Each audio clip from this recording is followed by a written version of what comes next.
अस्सलाम वालेकुम नाज़रीन, प्रोग्राम पॉलिटिकल साइंस के साथ आपकी मेज़बान फ़ायज़ा बुखारी। कहाँ तक सुनोगे, कहाँ तक सुनाऊं? जी हाँ जी, इंतखाबी अमल सामने आते ही हमने देखा है सियासी गठजोड़ काफ़ी अरूज पर जा रहा है। मुत्तहिदा और पाकिस्तान मुस्लिम लीग नून में भी आज एक इत्तेहाद कायम हुआ है। और कितना अजीब इत्तेहाद है। ये वही मुत्तहिदा है जिसने 3 दहाइयों तक सिंध के ऊपर राज किया, कराची पर राज किया, और उसके बदले कराची को क्या दिया? गंदगी का ढेर, बोरी बंद लाशें, भत्ताखोरी और न जाने कितने ही जराइम उस शहर को दे डाले। और आज वो मुत्तहिदा जो है फिर दोबारा से मुत्तहिद होने जा रही है। ये कैसा इत्तेफाक होता है कि हर जाने वाले को हम आंखें दिखाते हैं, लेकिन हर आने वाले को हम अपनी आंखों पे पलकों पे बिठाते हुए नजर आते हैं। ये कोई सियासी वतीरा बढ़ता ही चला जा रहा है। और अगर मुत्तहिदा के इत्तेहाद के हवाले से बात की जाए, आज पाकिस्तान मुस्लिम लीग नून के कायद से मुलाकात की और ये भी कह डाला प्रेस कॉन्फ्रेंस के दौरान मीडिया से बात करते हुए कि हम कोई वजारतों के लिए इकट्ठे नहीं हो रहे, हम तो आवाम की फलाह चाहते हैं। सुभान अल्लाह, ये आपका बयानिया बहुत अच्छा लगा हमें।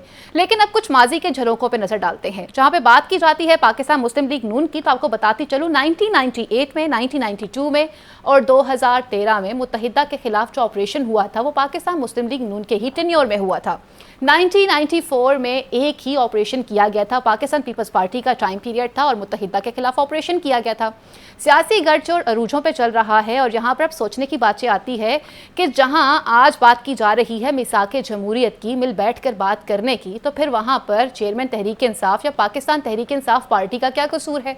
जब हमने जमहूरियत को ही फ़रोग देना है और उसको बचाना है तो फिर सबका मिलना बहुत ज़रूरी है। आसिफ अली जरदारी भी खामोश नहीं रहे, आज ये बात कहते हुए नजर आए, वतन से बाहर तो मैं भी जा सकता था, लेकिन इस बात से परेशान था कि अगर मैं चला गया तो अपने लोगों से आंखें कैसे मिलाऊंगा। मैंने इमरान खान की हुकूमत को नहीं हटाया, बल्कि यह बात कहना बजा होगी कि उन्हें हुकूमत करना नहीं आती थी, उन्हें फैसला करना नहीं आ रहा था, इसलिए पीडीएम को तश्कील दिया गया। और अफसोस से कहना पड़ता है कि मेरे पीडीएम के साथियों ने मुझे ही धोखा दे डाला। एक जानिब पर ये तब्दीलियां चल रही हैं, वहीं पर पाकिस्तान मुस्लिम लीग नून अच्छी खासी नाराज नजर आ रही है नवाज शरीफ से। नवाज शरीफ ने अपना वतीरा नहीं बदला, और वह वतीरा क्या था कि हमने कैसे नवाजिशात करनी है उन तमाम लोगों पर जिन्होंने हमारा साथ दिया है। बशीर मेमन जो पाकिस्तान मुस्लिम लीग नून का, उन्हें सदर बना दिया जाता है, सिंध से मुंतखब किया जाता है। इस खबर के बाद पार्टी के अंदर अच्छी खासी जो है वो जंग छिड़ चुकी है कि आखिर मेरा कसूर क्या था। ये वही बशीर मेमन साहब हैं जो कि साबिक DGFIA हुआ करते थे और ये कहा करते थे कि जी मुझे तो चेयरमैन तहरीक इंसाफ इस बात पे फोर्स कर रहे हैं कि शहबाज शरीफ के खिलाफ भी मुकदमा बनाओ, मरियम नवाज को भी गिरफ्तार करो, और न जाने कैसे कैसे प्रेशर से मैं गुजरता रहा हूँ। और नवाज शरीफ की अगर बात की जाए तो क्या ही कहने उनके कि उनकी नवाजिशात से तो तौकीर शाह, फवाद हसन फवाद, राना मकबूल जो कि साबिक IG और अब बशीर मेमन इस लिस्ट में शामिल हैं। ये लिस्ट बहुत तवील है। और अगर हम मुत्तहिदा की बात करते हैं तो मुत्तहिदा के हवाले से पहले हमारी टैलेंट न्यूज़ की टीम ने एक रिपोर्ट तैयार की है, उसको देखते हैं, फिर अपने पैनल की तरफ बढ़ते हैं।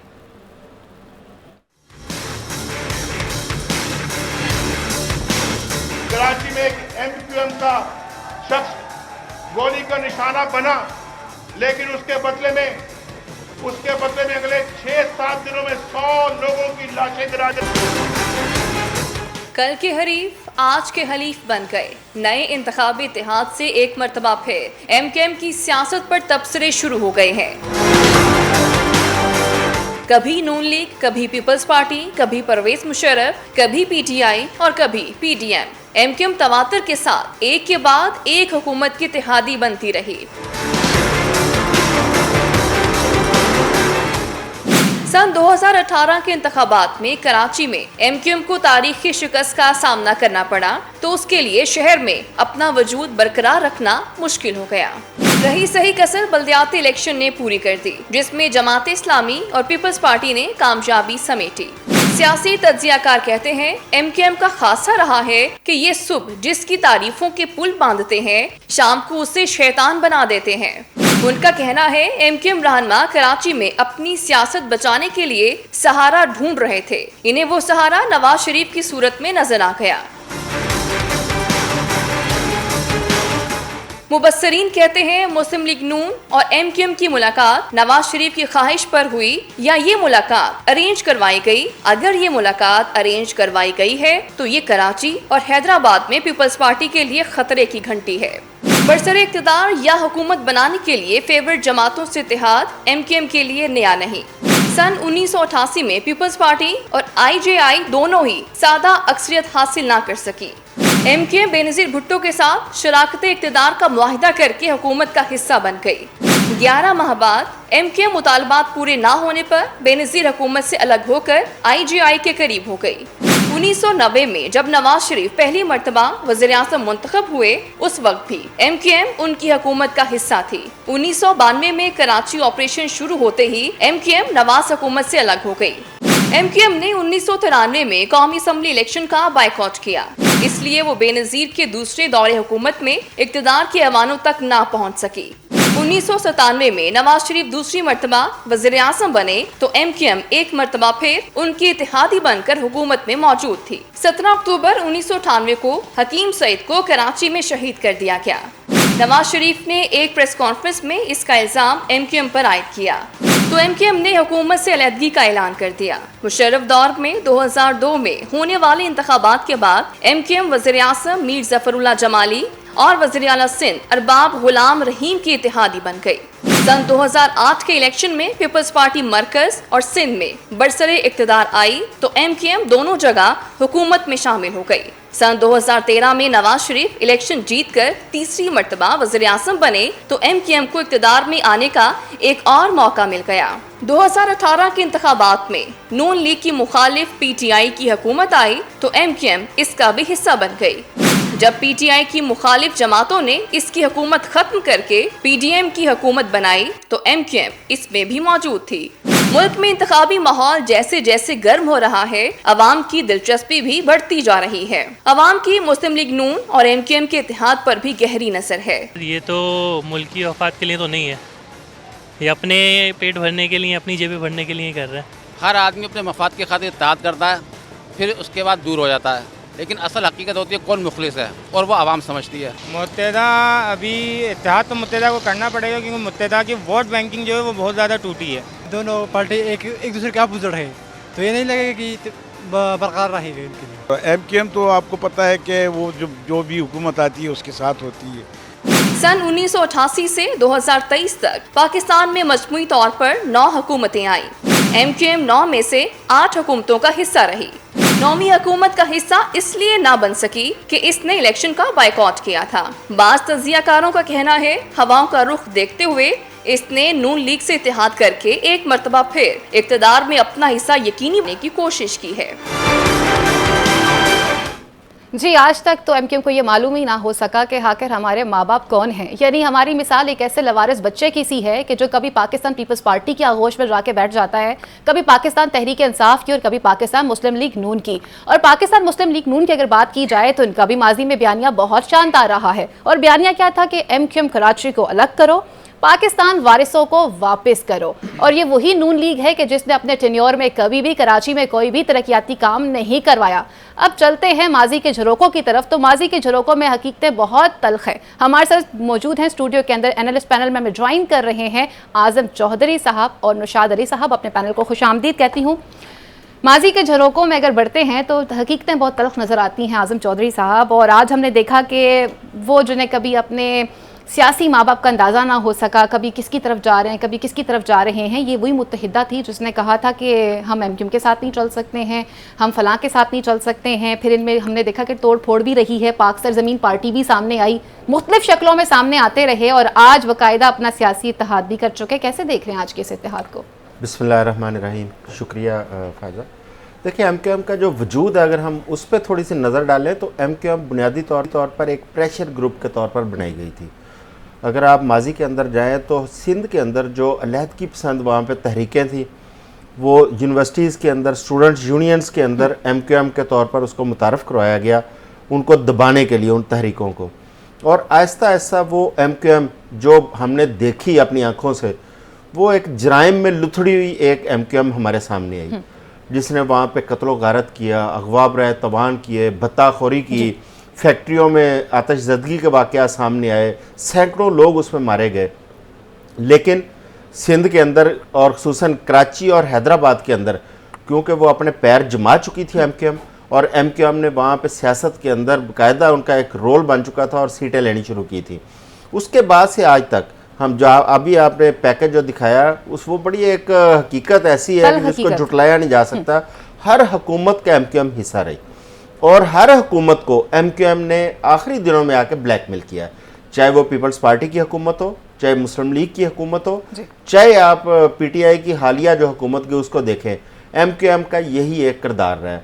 अच्छा, उसके बाद एमक्यूएम के अपने अंदर एक तोड़फोड़ का एक अमल शुरू हुआ और उसकी वजूहत क्या थी? एमक्यूएम में दो माइंडसेट पाए जा रहे थे, एक सियासी माइंडसेट था और एक क्रिमिनल माइंडसेट था। ऐसा ऐसा क्रिमिनल माइंडसेट जो है वो पीछे चला गया। लेकिन जो सियासी हकीकतें हैं ज़ाहिर है उनको इतनी जल्दी झुटलाया नहीं जा सकता, उनको ख़त्म नहीं किया जा सकता।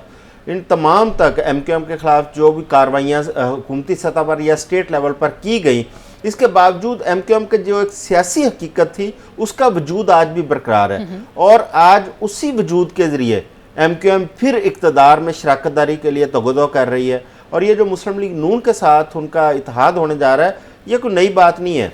हम मेरा ख्याल पिछले को 3 माह से ये बात कर रहे हैं कि सिंध के अंदर एक नया इत्तेहाद तश्कील दिया जाएगा जिसमें पीपल्स पार्टी को थोड़ा टफ टाइम दिया जाएगा, जिसके अंदर जेयूआई भी शामिल होगी, जीडीए शामिल होगी, मुस्लिम लीग नून शामिल होगी, एमक्यूएम शामिल होगी। अब उस इत्तेहाद को अमली शेप देने के लिए ये सारी मुलाकातों का सिलसिला शुरू हुआ है। अभी आप देखिएगा और 2-4 दिन के बाद मौलाना फजलुर रहमान जब वापस आते हैं उनकी मियां नवाज शरीफ से एक मुलाकात होगी, तो मजीद फर्दर डेवलपमेंट्स होंगी। उसके बाद आपको जेडीए के लोग भी मिलते हुए नजर आएंगे।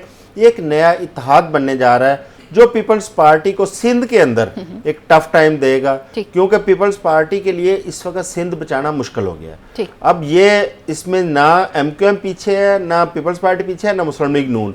अब तमाम ये शराकतदार रहे हैं इक़्तिदार के अंदर और तमाम पार्टियों की परफॉर्मेंस अवाम के सामने है। अगर हम 16 माह की बात करते हैं उसमें तमाम शराकतदार थे। अगर हम उससे थोड़ा पीछे भी जाते हैं, अगर हम बिलखसूस कराची को, हैदराबाद को मद्देनजर रखते हैं, आपको हैदराबाद कराची के लोग चीखते चलाते नजर आते हैं कि वहां पे मसाइल का गढ़ बन चुके हैं। 2018 के अंदर एमक्यूएम को अगर वहां पे सीटें कम मिली थी उसकी वजह उनकी परफॉर्मेंस थी और उसकी वजह आज भी आप कराची के लोगों के जो व्यूज हमने सुने हैं वो आज भी वही हैं। लोग अब इस चीज़ पे उनका ज़हन साजी हो चुकी है कि एमक्यूएम सिर्फ मुफादात की सियासत कर रही है। जब तक उन्हें इक़्तिदार के अंदर शराकतदारी मिलती है, मुफादात मिलते हैं, वो उस पार्टी के साथ रहती है। जब वो थोड़ा सा ज़वाल पजीर होती है हुकूमत तो एमक्यूएम छोड़ के साइड पे हो जाती है। नौशाद साहब, अब हम अगर बात करते हैं सियासी हकीकतों की तो आपने एक पैकेज भी मुलाहिजा किया। अच्छा, इत्तेहाद होने जा रहा है जो कि अच्छी बात है, चले भी साके जमहूरियत करनी चाहिए। अगर पॉलिटिकल पार्टीज चले, मैं तो मुझे ऐसा लग रहा था जैसे पता नहीं किसी ने कोई ऐसा गुनाह किया है जो हम पता नहीं किस लेवल की सतह। मेरा काम है मासूमाना सवाल पूछना सर, मैं आपसे पूछूंगी ये मासूमाना सवाल।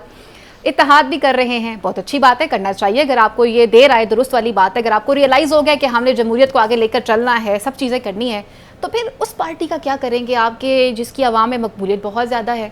ठीक है, इस ग्राउंड रियलिटी को आप भी मानेंगे, यकीनन मानेंगे, तो फिर उस पार्टी को भी इसमें शामिल करना चाहिए कि भाई आप भी शामिल हो जाएं, आपके लोग भी हमारे साथ बैठे, ताकि हम मिलकर कुछ ऐसा नया तर्ज अमल सामने लेकर आएँ, कोई ऐसा नया लाहे अमल सामने लेकर आएँ जो आगे इन फ्यूचर सबको फ़ायदा दे। तो ये इत्तेहाद आप कैसे देखते हैं और इस इत्तेहाद से खास जमात को आउट रखना, उसे कैसा देखते हैं?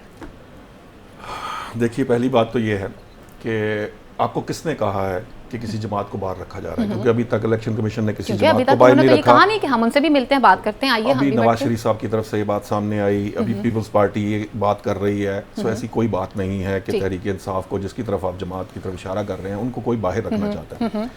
लीगल पर्सपेक्टिव में भी और अदरवाइज भी कोई ऐसी बात नहीं है। लेकिन ना तो उन्हें कॉर्नर मीटिंग्स करने देते हैं, ना उन्हें इकट्ठे होने देते हैं, वहाँ पे भी तो देखे ना रवैया। जी जी प्लीज प्लीज बात कर लें। जी प्लीज। अब मसला ये है, ये हो सकता है कि आपको ये तासुर गुजर रहा हो कि उनको उस तरह खुल खेलने का मौका नहीं मिल रहा जिस तरह मिलना चाहिए। यकीनन मिलना चाहिए। पॉलिटिकल एक्टिविटी जो है वो जो हम कल भी बात कर रहे थे, आज भी बात करेंगे उसके ऊपर कि देखिए, अगर आप तमाम जमातों को लेवल प्लेइंग फील्ड नहीं देंगे तो कल को आपके इंतखाबात के नताइज पे उंगली उठेगी। जी बिल्कुल। लेकिन बहुत सी दूसरी सूरत हाल और 9 मई की सूरत हाल में एक बड़ा मेजर फ़र्क है।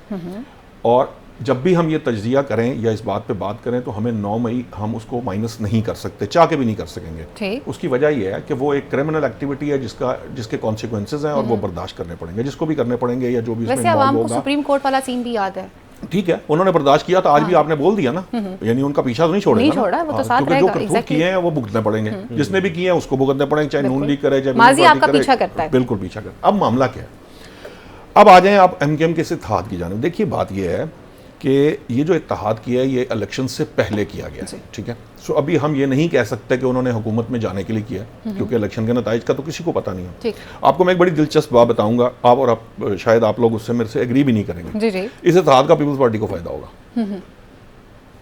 अब किसी से पूछेंगे वो कहेगा नहीं ये इनको फायदा होगा, नहीं इनको नुकसान होगा। मतलब जो कल बात हम कर रहे थे नूरा कुश्ती की जा रही है ये फिर उसको भी लादा छोड़ दें, अभी मैं उस अगर आप चाहेंगी तो मैं उसको भी एक्सप्लेन कर दूंगा, लेकिन आपको बड़ी मजे की बात है।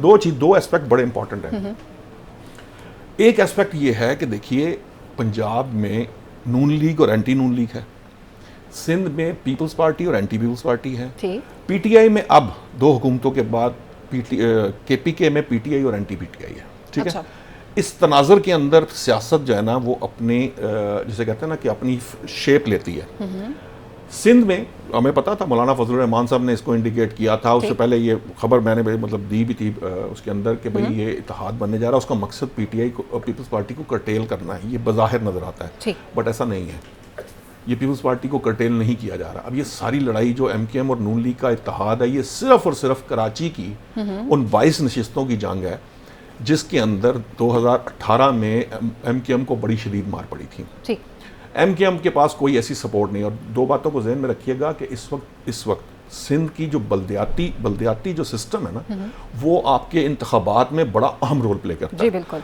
आम इंतखाबात के अंदर इस वक्त पीपल्स पार्टी की वहाँ बहुत स्ट्रॉन्ग ग्रिप है। अभी चौधरी साहब ने कहा ना कि पीपल्स पार्टी उसको मसला है, ये थ्रेटिकली ये बात की जा सकती है कि इत्तेहाद बनेंगे, उनको रोकने की कोशिश की जाए, लेकिन एक्चुअली सिंध के ऊपर पीपल्स पार्टी मुकम्मल गिरफ्त रखती है इस वक्त तक, आज तक जब हम ये बात कर रहे हैं। उसकी वजह यह है कि उनके पास पूरा एक निज़ाम बल्दियाती इंतखाबात के साथ मौजूद है, जो उनके वहाँ पे इलेक्टेड नुमाइंदे मौजूद हैं। और एमकेएम ने एक दूसरी सियासी गलती की उसका बाइकआउट करके। यकीनन मैं भी जाती तौर पर इलेक्शन का बाइकआउट जब भी आप करेंगे उसका नुकसान आपको सामने। ये गलती एक जमाने में पीटीआई ने भी की थी, एमकेएम ने भी की, जिसने भी की है माजी में इलेक्शन हमेशा आपको उसको पार्टिसिपेट करना चाहिए। अब मामला क्या है, ये जो अब 22 सीटें हो गई हैं कराची की, आप देखिए कि अगर पीपल्स पार्टी को आप फ्री हैंड दे देते हैं और एमकेएम के साथ कोई सपोर्ट नहीं है, एमकेएम के सामने जमात इस्लामी खड़ी है, जमात इस्लामी पीपल्स पार्टी की तरफ भी नहीं है और जमात इस्लामी एमकेएम की तरफ भी नहीं है। जमात इस्लामी इटसेल्फ एक हकीकत है, आपको पता है इस बात का कि पीपल्स पार्टी ने कैसे मैनेज करके मेयर बनाया। जी बिल्कुल, इसी तो मैंने कहा इसी के ताने भी पड़ते हैं लेवल प्लेइंग फील्ड के अब उनको। अब इस सिचुएशन में जमात इस्लामी एक करैक्टर है, यानी एक पार्टी है वहां मौजूद है, एक हकीकत है, एमकेएम है और पीपल्स पार्टी है। अल्टीमेटली पीपल्स पार्टी के पास चूंकि वहां पे पहले से एक पूरा उनकी गिरफ्त मौजूद है, तो क्या होगा कि एंटी पीपल्स पार्टी एक सेंटीमेंट डेवलप होगा। इंटीरियर सिंध में वो एरिया जीडीए के पास है और अर्बन जो सिंध पॉपुलेशन है उसमें एमकेएम के पास है। सो उनकी कोशिश ये है कि वो हो सकता है आने वाले वक्त के अंदर आप देखिए कि वो जमात इस्लामी का दरवाजा भी खटखटाएं। क्यों? रीजन ये है, रीजन सिर्फ इतनी है कि पीपल्स पार्टी के होते हुए इस गिरफ्त में, जिस गिरफ्त में इस वक्त सिंध है, उसमें कोई जमात जो है वो बहुत अच्छे नताइज शायद न दे पाए। उसको इंश्योर करने के लिए ये नून लीग और एमकेएम का इत्तेहाद होगा। नून लीग की सपोर्ट आपको पता है, शहबाज शरीफ साहब को जब फैसल वाडा साहब का जो इलेक्शन आप देखिए बहुत मामूली से मार्जिन से वो हारे थे, जिसके ऊपर आर्ग्यूमेंट भी बहुत हुआ। सो कहीं ना कहीं वहां एक राइट विंग का वोट है जमात इस्लामी की सूरत में, तहरीके बैक के मामले के अंदर, और फिर ये जो नून लीग का वोट है, हमने वो देख भी लिया। हाँ, सो वो जो राइट विंग की साइड है ना वो इकट्ठी करके एमकेएम की सपोर्ट की कोशिश की जाएगी। हो सकता है इंटीरियर सिंध के अंदर जीडीए के साथ जमात इस्लामी जैसी पार्टी जो है वो कभी किसी की सपोर्ट में आ सकती है, क्योंकि उनका अपना ग्राउंड वर्क बहुत जबरदस्त है। आज तक सपोर्ट ही करती आई है जमात इस्लामी, खुद कब सामने आई है। आईजीआई के अलावा जमात इस्लामी के अलावा तो कुछ भी नहीं था। सो ये पॉलिटिकल गेम है, हम पॉलिटिकल साइंस की बात कर रहे हैं ना, ये एक साइंस है और ये इसकी पूरी कैलकुलेशन 22 सीटों की कैलकुलेशन, फिर नीचे जो आपकी प्रोविंशियल असेंबली है, सिंध असेंबली, जिस तरह हमने कल पंजाब असेंबली की बात की, इसी तरह वहां एक एक सीट के ऊपर डिस्कशन है और डिस्कशन के बाद वो एक एक चीज तय की जा रही है। आप फर्ज करते हैं कि नून लीग के पास एक भी सीट नहीं थी, ठीक है, एमकेएम को 4 मिली जी बिल्कुल, और 2018 में वो छाई हुई थी, 13 में वो छाई हुई थी, 2018 में बिल्कुल सारे का सारा। अब ये सारी में गेम क्या है, ये सारा कुछ जो था ये पीटीआई की तरफ चला गया था। अब whether it's divided in people's party और एट नून लीग साइड, जो भी हो, एमकेएम हो, सो फिर वही हिट पॉइंट का क्या है कि पीटीआई को ना मिल सके। एक्चुअली ये सारी गेम जो है इसका मकसद वही रहता है। अच्छा, यहाँ पे अच्छा, मैं इससे पहले आपकी भी ओपिनियन लूँ, आपसे एक क्वेश्चन पूछना चाहूँगी। जैसे बड़े अच्छे तरीके से हमें बताया नौशाद साहब ने, फिर इस सारे सिनेरियो के अंदर जहाँ हम सारी पार्टीज़ की पोजीशंस को डिस्कस कर रहे हैं, तो फिर हम ग्राउंड रियलिटीज़ में फिर कुछ चेयरमैन पीटीआई की जमात की भी बात कर लेते हैं ना। साद रफीक ने नो डाउट आज ये कहा कि हम इत्तेहाद करने जा रहे हैं। फारूक सत्तार ने भी 2013 के इलेक्शन को मेंशन किया कि जी हमारे पास इतनी सीटें थी, हम अगेन उन सीटों पे वापस आएंगे। कॉन्फिडेंस अच्छी बात है और अच्छी होप रखनी चाहिए इंसान को, लेकिन आप क्या समझते हैं कि इस वक्त जो तमाम सिनेरियो क्रिएट हो चुका हुआ है, इस सिनेरियो में अपना सर्वाइवल करना कितना उनके लिए ईजी होगा? और नौशाद साहब जिस तरह से कह रहे हैं कि ये तमाम तर चीज़ें इसलिए क्रिएट की जा रही हैं क्योंकि एक पार्टी का लिए रास्ता हमवार करना है। अच्छा देखें, ये एक तो चलें पीटीआई के जो कानूनी मसाइल हैं जिनका नौशाद साहब जिक्र कर रहे हैं, तो वो अपनी जगह पे, लेकिन जो उनका एक सियासी रोल है उसको मेरा नहीं ख्याल कि एलिमिनेट किया जा सकता और ना करना चाहिए, क्योंकि पाकिस्तान में सियासत, आप मोहतरमा बेनज़ीर भुट्टो की शहादत के बाद देखें कि पाकिस्तान की सियासत इम्बैलेंस हो गई थी। एमकेएम को देख लें सर, एमकेएम को देख लें कि इससे ज्यादा क्या आप किसी को करने की कोशिश कर रहे हैं? तरह के नाम अपनाने पड़े, स्लोगन चेंज करने पड़े। आपने 2018 में मियां नवाज शरीफ को इलेक्शन नहीं लड़ने दिया, आज तक वो इल्जाम आप फेस कर रहे हैं, वो आज तक वो उसका लेवल प्लेइंग फील्ड की वो बात करते हैं। देखिए, आप जब भी किसी को बाहर करेंगे तो उंगलियां उठेंगी। मेरा ख्याल है कि जिनके ऊपर क्रिमिनल केसेस हैं उनको लहदा ट्रीट करें, लेकिन जो बाकी सियासी लोग हैं वो सियासी जमात को उसका काम करने दें, इंतखाबात के अंदर आने दें। अच्छा, हम इस जगह पे, मेरा ज़ाती ख्याल है कि हम एक ऐसी पार्टी है जिसको हम अभी किसी उस खाते में नहीं उसको काउंट कर रहे हैं, वो है TLP, तहरीक लब्बैक। अच्छा, तहरीक लब्बैक का अगर 2018 का देखें, उसके बाद ज़िमनी इंतखाबात, उनका अगर हम वोट बैंक देखें वो कोई इतना मायूस कुन नहीं है, लेकिन वो भी बड़े खामोश हैं। ये फिलहाल हमें खामोशी नजर जरूर आ रही है। वो विनिंग भी नहीं है, अच्छा, मायूस कुन नहीं है, लेकिन विनिंग नहीं है। लेकिन उनकी जो पार्टी है वो विनिंग हो या ना हो, लेकिन वो एक डिसेसिव रोल प्ले करते हैं। वो जब जिस हल्के में उनका उम्मीदवार होता है वो ऐसा डेंट डलता है कि वो जो सियासी पार्टियों ने जो प्लान किया होता है उससे चीज़ें सारी उल्ट पुल्ट हो जाती हैं। अब अगर वो इंतखाबात के अंदर अगर उन्हें कहीं से कोई सपोर्ट मिल गई तो मेरा ख्याल है उनका रोल बहुत इंपॉर्टेंट हो जाएगा, जिसके चांसेस नजर आ रहे हैं कि उनको, क्योंकि जो पीटीआई को बज़ाहिर एक जो तासर है कि पीटीआई को स्पेस नहीं मिल रही, अगर पीटीआई को इसी तरह की सूरत हाल रहती है, स्पेस नहीं मिलती, तो मेरा हाल है फिर उनके लिए मैं थोड़ा सा नजर इससे कितनी मजे की बात है जिस जहां की सोर्स की ये बात करें ना कि कहीं से अगर उन्हें इशारा मिल जाए तो वो डंड डाल सकते हैं। हो सकता है अगर कहीं से उनको इशारा मिल जाए तो वो अपना किबला भी चेंज कर सकते हैं। ये भी बात ठीक है, लेकिन मैं बताऊं TLP बनी किसके खिलाफ? ठीक है, कब बनी थी? तो चूंकि जिसके खिलाफ बनी थी और जब बनी थी वो अब उसको डंड डालने की पोजीशन में नहीं है और वो नहीं होगी। इसलिए ये जो इशारे वाली बात है इसका शायद मुझे कोई ऐसा फिलहाल भाई यहाँ तो कुछ भी नहीं है, सियासत वगैरह ऐसे ही है, लेकिन बज़ाहिर मुझे ना इस तरह की कोई इन्फॉर्मेशन अभी तक मेरे इल्म में है और ना ही कोई इस तरह की उनकी कोई जो है ना उम्मीद पैदा की जा रही, क्योंकि वो अब जिनको उन्होंने डंड डालना है TLP ने, वो इस वक्त फुल स्विंग में है। अच्छा, यहाँ पे तो चीजें सब ब्रेक लेते हैं ना। सियासी पोस्टमार्टम पॉलिटिकल साइंस क्या है, ये ग्राउंड तो अभी हम मजीद इसको एक्सप्लोर करेंगे और देखेंगे कि अब MQM का फ्यूचर क्या होता है और बशीर मेमन साहब कहां स्टैंड करते हैं, ये सब जानते हैं ब्रेक के बाद।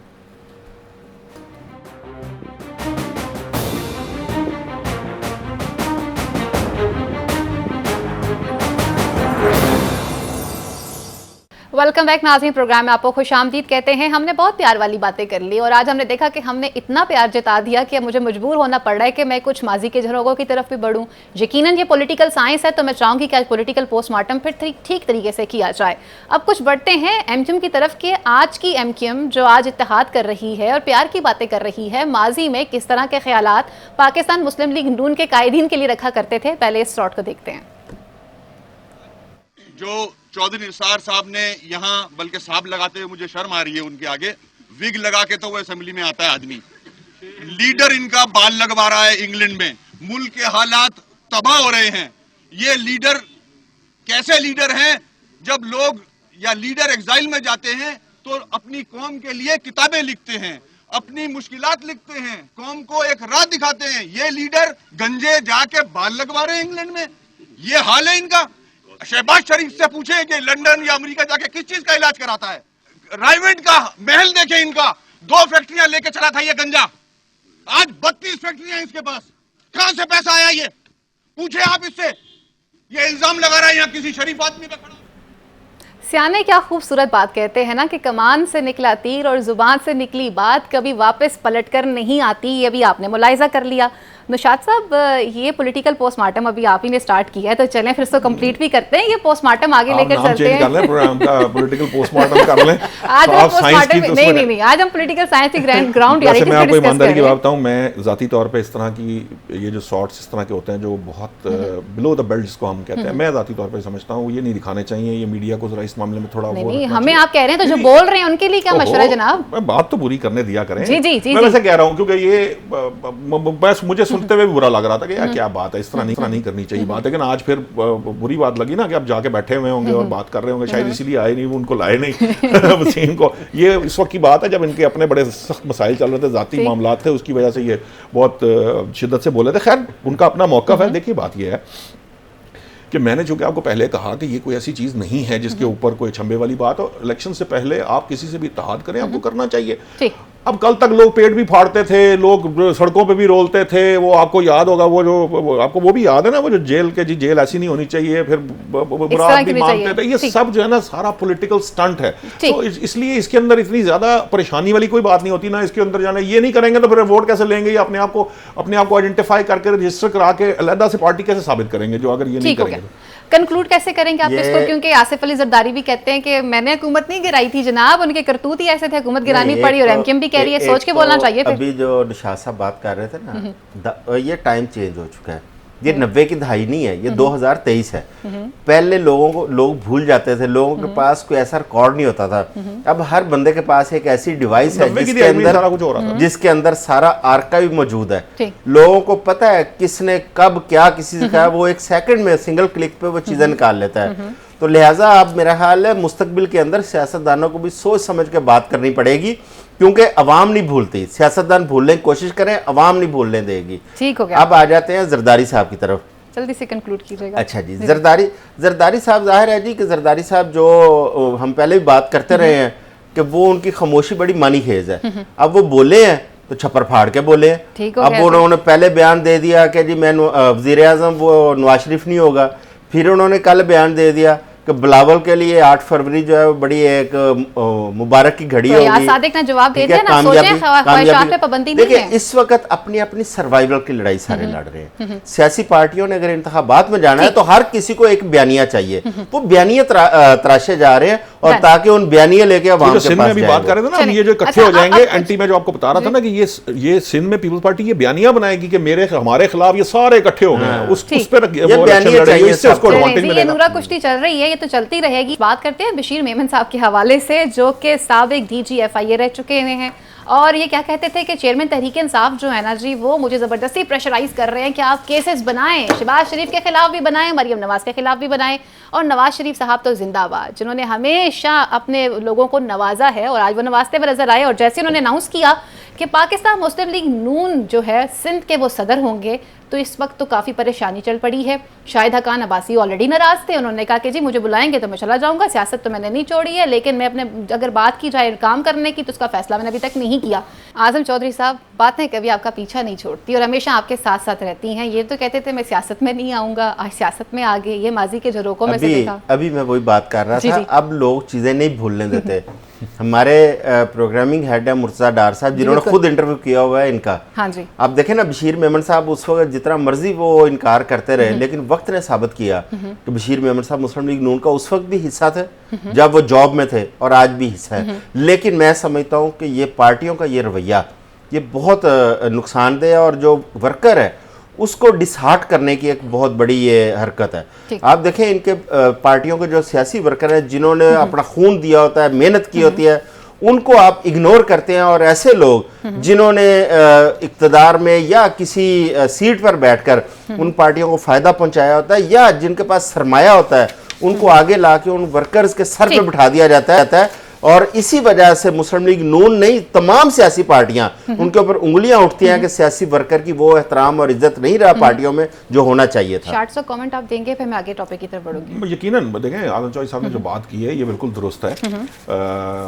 लेकिन देखिए ये बड़ी इंपॉर्टेंट चीज़ है। ये अभी आपने जलसे के अंदर बड़ी उन्होंने कारकर्दगी अपनी तरफ से दिखाई, बंदे बंदे इकट्ठे करके ले आए। अब चूंकि यहाँ पे सिस्टम यही चलता है, हमारे यहाँ पे बड़ी सतही सी गुफ्तगू होती है और ये फिर उनको प्रमोट करने वाले भी लोग होते हैं जो आगे बढ़ा देते हैं कि जनाब ये कर लेगा। आप देखिए जुबैर साहब जो हैं वो भी वहाँ मौजूद थे। निहाल हाशमी, मैं समझता हूँ कि निहाल हाशमी साहब को जो है वो को बात की जानी थी। अफनान अभी चूंकि वो जो मुशाहिद साहब के साहबजादे हैं वो अभी काफ़ी यंग है, ठीक है, तो उस तरह की कोई क़यादत भी नहीं है। और नून लीग कोई ऐसा कोई बहुत बड़ा को सिंध में मारका भी मारने नहीं जा रही, या उनकी कोई बहुत बड़ी सिस्टम भी वहाँ पे नहीं है। नहीं, लेकिन शहबाज शरीफ साहब अच्छा परफॉर्म किया था। लेकिन जो बात आदम साहब ने की है ना, ये बड़ी अहम है कि कहने को ये कोई इतना मायने नहीं रखता। मतलब सलारत मिल भी गई है तो उन्होंने क्या उसमें वो कर लेना है, लेकिन जो वर्कर का हक मारा जाता है और जो उससे मायूसी पार्टी आपसे नाराज हो गया है वो नहीं होना चाहिए। और ये तमाम सियासी जमातें ये काम करती हैं, ये कोई एक जमात में सबके इसी तरह के रवैये। जहाँ पे बात की जा रही है डाई हार्ड वर्कर के हवाले से, वहाँ पे पाकिस्तान मुस्लिम लीग नून ने एक नया कारनामा किया। वो कारनामा क्या था कि जी हमने क्या किया कि वोटिंग पोल बना लिया, ये पाकिस्तान मुस्लिम लीग नून ने बनाया, और उन्होंने सोचा कि जी यहाँ पर इनके मनपसंद लोग जो हैं इनको आके वोट करेंगे। लेकिन वहाँ पे 86% लोगों का जो वोट था वो पाकिस्तान तहरीक इंसाफ के लिए था। फौरी तौर पर उसे डिलीट भी किया गया।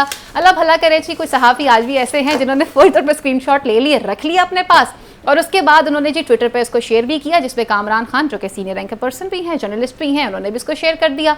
अब ये तमाम तर चीज़ें चलती रही हैं। मरीम नवाज साहिबा को एक और पॉलिटिकल स्टंट जो है वो काफ़ी महंगा पड़ गया, क्योंकि वो ये उम्मीद कर रही थी कि वोट उनके हक में चले जाएंगे। सहाफ़ियों पर गुस्सा बहुत ज़्यादा है, हम इस पर फर्दर डिस्कस भी करेंगे। लेकिन टैलेंट की जानिब से भी बाकायदा एक ऐसा ही हमारे सोशल मीडिया के ऊपर भी एक ऐसा ही वोटिंग पोल बनाया गया है। आजम साहब आपकी तरफ बढ़ते हैं। अब सोशल मीडिया का ज़माना है, हम आज इसी पर डिस्कस कर रहे हैं।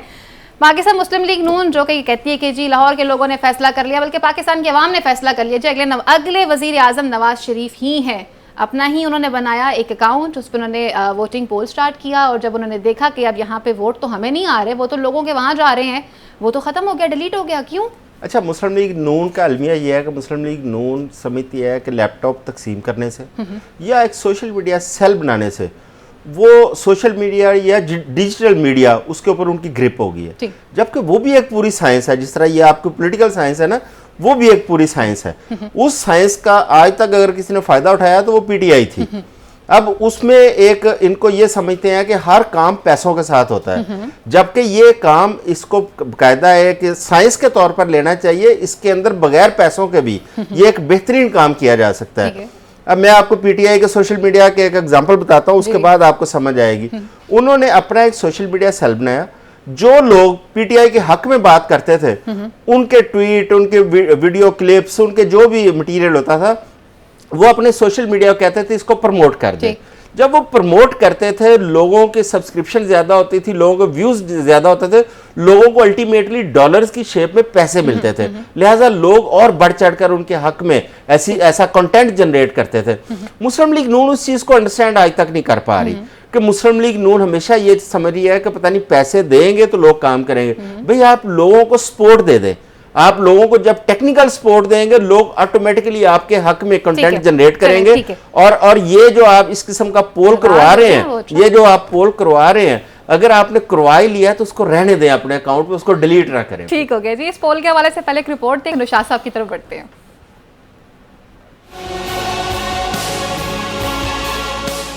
पाकिस्तान में जमहूरियत और मौरूसी सियासत लाज़िम व मलज़ूम बन गई है। कई दहाइयों से दो जमातें मुसलसल मौरूसी सियासत के फवायद समेट रही हैं। जमहूरियत की सबसे बड़ी दावेदार और अलमबरदार जमात पीपल्स पार्टी के कायद आसिफ जरदारी ने तो अपने साहबजादे बिलावल भुट्टो जरदारी को अगला वज़ीर आज़म बनाने और उनकी जीत की पेशगोई कर दी। पीपल्स पार्टी के इस ऐलान के बाद मुस्लिम लीग नून भी पीछे न रही। अब जवाब आया तो मरियम नवाज साहिबा की तरफ से, जिन्होंने अपने वालिद मियां मोहम्मद नवाज शरीफ को अगला वज़ीर आज़म करार दे दिया। अब वो अपने मुल्क में रहना चाहते हैं, खिदमत करना चाहते हैं, उनको पूरा मौका मिलना चाहिए। वज़ीर आज़म नवाज शरीफ। सियासी मुबस्सरीन कहते हैं कि दोनों बड़ी जमातों के ऐसे इक़दाम और ऐलानात से पार्टी के दीगर सीनियर कारकुनों की न सिर्फ दिल शिकनी होती है, बल्कि ऐसे बयानात उनकी काबिलियत पर भी सवालिया निशान उठाते हैं। जी, अगर बात की जाती है मकबूलियत के हवाले से, तो नौशाद साहब, हमने देखा था कि जलसे से पहले भी सोशल मीडिया के अरकान से मुलाकात की थी। तमाम सोशल मीडिया के इन्फ्लुएंसर को बुलाया गया था, मरीम नवाज साहिबा ने मुलाकात की थी। वो एक अलग बात है कि उन्हें बाद में फिर जो जलसे में जिस तरह से ट्रीट किया गया, वो वीडियोज़ भी सबके सामने आ गई। ये क्या चल रहा है कि आप मतलब इस वक्त पॉलिटिकल स्टंट खेल सकती हैं मरीम नवाज साहिबा इस किस्म का?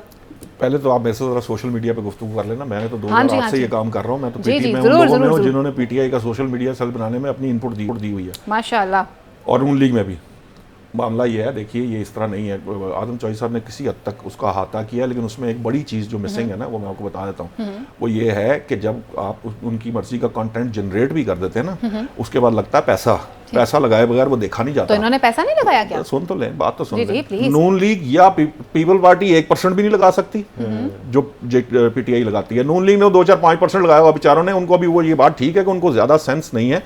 इन्होंने जलसे से पहले एक मीटिंग की है ना सोशल मीडिया की, वो जिस जमात की आप बात कर रहे हैं ना, वो रोजाना की बुनियाद पे वो करते हैं सोशल मीडिया की मीटिंग। मतलब है दे आर स्मार्ट। एक सुने ना, सुन तो लें, स्मार्ट नहीं, हजारों बंदे भर्ती करके सरकारी खर्चे पे करोड़ों रुपया अरबों रुपया बांटा गया है। वो ऐसे स्मार्टनेस तो नहीं है। सरकारी मशीनरियां इस्तेमाल की हैं, कैसी भाई बातें करते हैं आप? जो मर्जी मशीन इस्तेमाल आप याद फिर आप मेरे सोशल मीडिया नहीं। अब आप मुझे कहेंगे जनाब अमेरिका के अंदर वो ट्रंप आया है, वो ट्रंप ये करता था, ये मैंने आप मेरे से सोशल मीडिया पे गुफ्तगू किया। देखें ना, अभी सोशल मीडिया के बाद मुझे कहेंगे मशीनरी इस्तेमाल की, कल मुझे कहेंगे जनाब वो कपड़े वो फलां जगह से लिया है, वो जी जूती जगह। यार अजीब ही है, आप लोगों का काम है। बात को सुन लिया करें, उसको उसके मुताबिक आप सोशल मीडिया में मेरे से डिबेट करें ना। मामला ये है, देखिए कि जितना पैसा पीटीआई ने इस्तेमाल किया है उसका 2-4% भी बाकी जमातें नहीं लगा सकती। अब उसमें एक बात और ये जो कह रहे हैं ना सोशल मीडिया सेल, वो ये एक नहीं है, ये हर जिले में, हर यूसी के अंदर, हर जगह पे ये सेल बने हुए हैं। अच्छा। ठीक है, अब आप मुझे एक बात बताएं, आप कहते हैं पोल की बात करते हैं, ये जो हजारों बंदे निकाले गए केपी की गवर्नमेंट की जो पैसे ले रहे थे, उन बेचारों को जब आपने निकाल दिया तो उन्होंने गुस्सा नहीं निकालना, पीटीआई उनको रोजगार दे रही थी, आपने निकाल दिया तो उन्होंने पोल में हिस्सा लिया होगा। प्लस ये है कि जब आप पोल लगाते हैं ना, तो ये जो पूरे का पूरा, मैं तो साइंस मेरे सामने यूट्यूब आया, मैंने खुद फेसबुक के ऊपर सारा काम किया, डिजिटल मीडिया का मैं सारा काम, पाकिस्तान की सबसे बड़ी वेबसाइट मैंने बनाई, मैं ये सारा काम करता रहा हूँ। मैं सोने के अलावा अदरवाइज मैं सोशल मीडिया से इन टच होता हूँ। मैं अब आप बताएं ना जरा, इनके 10,000 रीट्वीट कहाँ गए? कोई नहीं। वो 10,000 रीट्वीट जिनके आते थे ना, वो पैसे से आते थे। अच्छा। वो यूट्यूब पे भी व्यूज, इस तरह ये पता करते क्या थे कि आदम चौधरी साहब ने, फर्ज करें आदम चौधरी साहब ने उनके हक में कर दिया ना, चौधरी साहब ने कर दिया, वो शायद थोड़े बहुत लोग देख सकते हैं ना, 1,000, 2,000, 5,000, 10,000, 20,000 बंदा देख सकता है ना। वो मिलियन में कैसे जाते थे? वो पैसे के बुलबुल पे जाते थे। फिर जब मिलियन पे जाते थे तो आदम चौधरी साहब घर बैठे पैसे आते थे, उनको डॉलर मिलते थे। ये अगली बात उनकी ठीक है कि जब डॉलर आते थे फिर उन्होंने ये काम शुरू किया। टेक्निकल सपोर्ट में ये सोशल मीडिया का जो एक ये है ना, मैं आपको सोशल मीडिया की मिसाल देता हूँ। आप नई टूथपेस्ट लेना, उसको आप मुंह में रखते हैं ना, तो आप देख लीजिएगा, ब्रश किए बगैर आप दांतों को जरा यूं करके देखें ना, आपको पता चलेगा आपके शायद ब्रश मैंने दांत साफ कर लिए हैं, क्योंकि वो आपकी जुबान सुन कर देते हैं। सोशल मीडिया इसी तरह ही कौम को, ये सोशल मीडिया विक्टिम है, ये कौम सोशल मीडिया ने सुन करके रख दिया, गोले शाह की चुइयां बना दिया। चाहती हूँ कथा कलामी की यहाँ पे ब्रेक लेते हैं, ब्रेक के बाद पे बात करते हैं कि जी अगर आप सोशल मीडिया को डिस्कस कर रहे हैं तो जनाब जितना पैसा जलसों पर लगाया सोशल मीडिया पे भी लगा देते। इस ब्रेक के बाद बात करते हैं।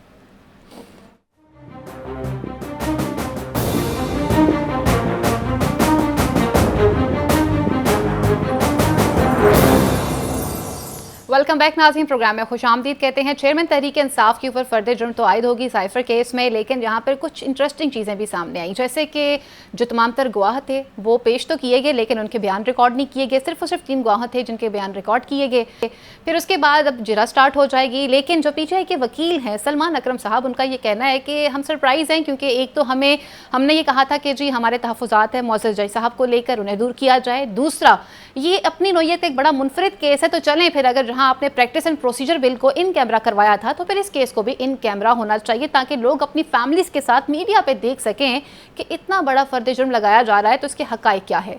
दूसरा सरप्राइजिंग एलिमेंट इसमें यह रहा कि जी चालान के अंदर साइफर केस की तो कॉपी ही मौजूद नहीं है, जिसके बारे में कहा जा रहा था इमरान खान ने अपने पास रख ली, उसके नोट्स को गलत इस्तेमाल किया गया। बहुत सारी ऑडियोज सबके सामने आई कि वो ऑडियो लीक्स क्या थी। मुअज़्ज़ज़ अदालत में जब ये तमाम तर कार्रवाई चल रही थी तो अटॉर्नी जनरल के साथ जो मुअज़्ज़ज़ अदालत के मुअज़्ज़ज़ जज के रिमार्क्स रहे हैं, उन्होंने कहा है कि जी इस ट्रायल को ऐसा ना खड़ा करें कि जैसे ये ताश के पत्तों की तरह बिखर ना जाए, इस इमारत को ऐसा क्रिएट ना किया जाए। और ये बात याद रखिएगा क्योंकि ये सोशल मीडिया का ज़माना है, तो फिर इंसाफ सही मानों में इंसाफ होना चाहिए। इस पर भी बात करेंगे, लेकिन अब कुछ बात करते हैं सोशल मीडिया पर डिस्कशन की जा रही थी। आज़म साहब, नौशाद साहब ने बड़ी खूबसूरती से कहा कि वो बहुत अच्छे तरीके से जानते हैं सोशल मीडिया को, बल्कि बेचारे मुझे डांटना शुरू हो गए थे। आपसे ये जानना चाहूँगी कि जहां सोशल मीडिया की कारकर्दगी पे बात की जा रही है, तहरीक इंसाफ के हवाले से आप कह रहे हैं कि जी बड़ा पैसा आप लोगों ने खर्च कर दिया, तो जहां आप अपने जलसे कामयाब करवाने के लिए पैसा खर्च करते हैं तो वो पैसा आप अपने वर्करों पे भी खर्च करते हैं, वो भी सोशल मीडिया बिल्ड कर देते हैं। इसमें तो कोई दूसरी राय नहीं है कि निशात साहब सोशल मीडिया को बहुत सफल समझते हैं, ठीक, डिजिटल के एक्सपर्ट हैं, नो डाउट, और मुझे भी अगर जरूरत पड़ेगी तो मैं भी उनसे रहनुमाई लूंगा, ये तो इसमें तो कोई दूसरी राय नहीं है। अब बात यह है कि सोशल मीडिया के देखें अगर नुकसानात है उसके फायदे भी बहुत है, उसके इस्तेमाल पर डिपेंड करता है कि आप उसको किस तरह इस्तेमाल करते हैं। अभी निशात साहब ने जिक्र किया केपी के अंदर जो इन्होंने भर्ती किए थे 25-25 हज़ार पे कोई नौजवान लड़के या लड़कियां जो भी थे। अब देखें उसके दो पहलू हैं, एक तो ये है कि चले एक पार्टी उसको अपने सियासी मुफादात के लिए वो करती है, लेकिन दूसरा पहलू था उसमें रोजगार का जी। अब मुस्लिम लीग नून की अगर हम बात करते हैं तो पीपल्स पार्टी, ये आप माजी के अंदर चले जाए, पीपल्स पार्टी वो जमात थी जिसने इस मुल्क के अंदर बेतहाशा नौकरियां दी, रोजगार दिए। मुस्लिम लीग नून ने 85 की दहाई में जब वज़ीर आला थे मियां नवाज शरीफ उस वक्त नौकरियां दी थी, उसके बाद मुस्लिम लीग नून पे क्रेडिट पे आए नौकरियां निकालना लोगों को, चाहे वो IB के अफसर हों, वफाकी महकमों के जितने बेनज़ीर भुट्टो ने नौकरियां दी मुस्लिम लीग नून ने निकाला था, और वो कोर्ट्स में गए थे, वो उसमें APP के लोग भी हैं, PTP के लोग भी हैं, तमाम वफाकी महकमों के लोग थे, उसमें कुछ अदालतों के जरिए आए, कुछ पीपल्स पार्टी की दोबारा गवर्नमेंट आई, फिर वापस आए। अब फिर मुस्लिम लीग नून ने PDM हुकूमत ने वही काम किया। भाई आप ये काम करने की बजाय आप उनका किबला दुरुस्त करें, अगर उनको मिसयूज किया जा रहा है आप उनको सही डायरेक्शन पे लगाएं, उनको हुकूमती सतह पर उनसे कुछ दुरुस्त काम लें जो मुल्क के और इस कौम के मुफाद में हो। ये कोई दुरुस्त फैसला नहीं है कि आप उनको बेरोजगार कर दें। अगर बेरोजगार करेंगे बात दुरुस्त है उनकी कि वो फिर अपना ग्रज निकालेंगे, वो अपना गुस्सा निकालेंगे कि इस हुकूमत ने हमें बेरोजगार किया है तो हम इस हुकूमत के खिलाफ बोलेंगे। उसके इस्तेमाल पे डिपेंड करता है सोशल मीडिया के। ठीक है, अच्छा हमें साइफर केस की तरफ बढ़ते हैं। निशात साहब यकीनन बहुत कुछ कहना चाह रहे हैं, मुझे अंदाजा हो रहा है, लेकिन अब साइफर केस की तरफ बढ़ेंगे क्योंकि जनाब क्या करें, वक्त हमारे पास बड़ा कम होता है, डिस्कशन हमारी बहुत ज़्यादा है। साइफर केस में डेवलपमेंट्स जो रही हैं, फर्जी जुर्म भी आयद हो चुका हुआ है, अब वो कह रहे हैं कि जरा तो स्टार्ट हो जाएगी, लेकिन हम ये चाहते हैं, हमारा ये तहफ़्फ़ुज़ है कि हम एक तो मुअज़्ज़ज़ जज के ऊपर तहफ़्फ़ुज़ात का इजहार किया गया, दूसरा वो चाहते हैं इन कैमरा ट्रायल किया जाए। जब केस ही इतना बड़ा है अपनी नौयत का, तो क्या कहेंगे आप इस हवाले से? इन कैमरा से मुराद इन कैमरा तो ये है कि आप क्लोज करें, या उन्होंने लाइव ब्रॉडकास्ट की बात की, लाइव ब्रॉडकास्ट की बात की। मैं भी देखिए बिल्कुल जैसे लाइव ब्रॉडकास्ट का वो चाहते हैं लाइव ब्रॉडकास्ट किया जाए तो करना चाहिए। अब तो सुप्रीम कोर्ट ने प्रेसिडेंट भी सेट कर दिया था, सुप्रीम कोर्ट ने एक समाअत फुल कोर्ट करके बता दिया कि अगर कोई इस नौयत का केस है जो आवाम के सामने आना चाहिए, वैसे तो तमाम केसेस भी आने चाहिए। मैं ज़ाती तौर पर इस चीज़ का कायल हूँ कि आपके जितने भी अहम मुकदमात हैं वो रोज़ाना की बुनियाद पे सुप्रीम कोर्ट की वेबसाइट पे लाइव टेलीकास्ट होने चाहिए, जिसका दिल करे वो देख ले। मुझे तो बहुत कुछ सीखने को मिला, देखने को मिला, सुनने को मिला जब मैंने वो देखी, उसकी फुल कोर्ट देखी, बहुत सी चीज़ों का अंदाज़ा हुआ और बात हुई। सो इसमें तो कोई दो राय हो नहीं सकती। अगर कुछ चाहता है तो आप ज़रूर लाइव ब्रॉडकास्ट करें। देखिए जज के ऊपर तहफ़्फ़ुज़ात की जहाँ तक बात है, मैं चूँकि असल में एक प्रॉब्लम है हमारे यहाँ बहुत ज़्यादा कि देखिए हमें बड़ी एहतियात से काम लेना चाहिए। जो अदालत के जो मामलात होते हैं, जब केसेस सुने जा रहे होते हैं तो उसमें राय नहीं कायम करनी चाहिए किसी किस्म की। मैं ना मुअज़्ज़ज़ जज के बारे में कोई बात करना चाहता हूँ, ना इस आर्ग्यूमेंट पे कोई बात करना चाहता हूँ कि वो कोई क्या समझ रहा है, जो उनकी पार्टी के लोग करना चाह रहे हैं, लेकिन लॉयर्स कह रहे हैं। मैं ज़ाती तौर पर समझता हूँ कि किसी को भी आप फैसले से इख्तलाफ करें, आप अपने लिए कोई रियायत चाहते हैं ज़रूर दें, लेकिन जजेस के ऊपर उंगलियां उठाना या उन पे तहफ़्फ़ुज़ात का हमने माजी में देखा है, बहुत सारे लोगों ने ये काम किया है, लेकिन इसका कोई फ़ायदा नहीं हुआ। इसका शायद कहीं ना कहीं नुकसान ही हुआ, उसका फ़ायदा कोई नहीं होता। लीग ने भी किए, बहुत सबने किया, लेकिन इसका फ़ायदा कोई नहीं होता। मेरी राय में जो केस अब चल रहा है, कहीं देर सवेर होती है, कुछ आगे पीछे मामलात होते हैं, हम इनफ्लेक्सिबल नहीं हो सकते चीज़ों के साथ। हमें ये देखना पड़ता है कि वो किस तरह से चल रही है। जब तक कोई बहुत ज्यादा किसी चीज में कोई ना और वो सामने आ जाती है तो फिर उस सूरत के अंदर बंदे को आर्गुमेंट करना चाहिए, अदरवाइज कोई तुक नहीं बनता। साइफर केस अब जिस स्टेटस में है, जहां पे वो हो रहा है, मोस्ट प्रोबेबली अदालत जो भी फैसला करेगी हम सबको उसको मानना है और उसकी तरफ चलना बढ़ना चाहिए। मुअज़्ज़ज़ अदालत का एहतराम बहुत जरूरी है। हमने गुज़िश्ता कई प्रोग्रामों में भी ये बात की थी। अब यहाँ पे हमने ये देखा कि इस केस के अंदर जो मुअज़्ज़ज़ अदालत के सामने जो मुअज़्ज़ज़ वकील साहब हैं वो ये बात कर रहे हैं कि जी एक तो चालान की जो कॉपी है उसमें साइफर की कॉपी नजर नहीं आ रही, वो क्यों नहीं नजर आ रही। सेकेंडली नुशात साहब ने जिस तरह की बात की कि जी हम रिमार्क्स नहीं दे सकते, जो कि हम कभी देंगे भी नहीं, लेकिन सवाल यहाँ पे ये पैदा होता है कि जिसके खिलाफ भी फैसला आता है, ख्वाह वो नून लीग से हो, PTI से हो, किसी भी पार्टी से हो, हम फौरी तौर पर उससे सोशल मीडिया पे बाइकआउट शुरू कर देते हैं, एक नई मुहिम का आगाज कर देते हैं। आप किस तरह देखते हैं इन चीज़ों को? अच्छा, ये तो अफसोसनाक रवैये हैं कि आप जजेस को, अदालतों को ट्रोलिंग शुरू कर देते हैं। जो फैसला आपके फेवर में आता है वहाँ पे आप वाह करते हैं और जो मुखालफ आ जाता है वहाँ पे आप ट्रोलिंग शुरू कर देते हैं। अच्छा, ये तमाम लोगों का ये वतीरा है, चाहे आप मुस्लिम लीग नून देखें, चाहे आप PTI देखें। हाँ, पीपल्स पार्टी को मैं थोड़ा सा इसमें बेहतर समझता हूँ। देखें, जुल्फकार अली भुट्टो, उनको फांसी दी गई, जो कि सबसे बड़ा मैं समझता हूँ एक वाकया है। बाद में अदालती कत्ल कहा गया है, अदालती कत्ल, उसके बाद उनके वजीर आजम को भी निकाला गया, लेकिन मैंने नहीं देखा कि वो ट्रोलिंग में गए हो। उन्होंने फिर भी एहतराम किया अदलिया का, और ये बाकी पार्टियों को भी थोड़ा एहतराम करना चाहिए अदलिया का, जजों का। अच्छा, आप साइफर केस पे आ जाते हैं। अब तो साइफर मिल चुका है, वजारत खारजा में पड़ा हुआ था। भाई अब इस चैप्टर को क्लोज करें, जो भी फैसला करना है, दुरुस्त बात है, साफ शफाफ फैसला होना चाहिए। जो कि इसको, अच्छा, इसमें उनकी समात अगर पूरी लाइव दिखा भी दे तो उसमें क्या मजायका कोई नहीं है। और सुप्रीम कोर्ट की ऐसी प्रेसिडेंट है, अब मैं समझता हूँ कि हर मुल्ज़म का हक है कि वो भी चाहेगा कि मेरी समात भी सारी दुनिया देखे। कोई ना चाहे, हाँ, अगर कोई ना चाहे तो चले ठीक है। जहां पूरी कौम ने ऑडियोज को सुन लिया, वहीं पर फिर ये लोग हक रखते हैं कि इनके इस तरह के केसेस का ट्रायल जो है वो लाइव सामने आना चाहिए, ताकि लोगों को भी हकीकत का मालूम हो सके। प्रोग्राम का वक्त पर खत्म हुआ चलता है। मेरे मौजूद पैनल का बहुत बहुत शुक्रिया। अगले प्रोग्राम तक के लिए अपनी मेजबान को इजाजत दीजिए। अल्लाह नेगेबान, पाकिस्तान जिंदाबाद।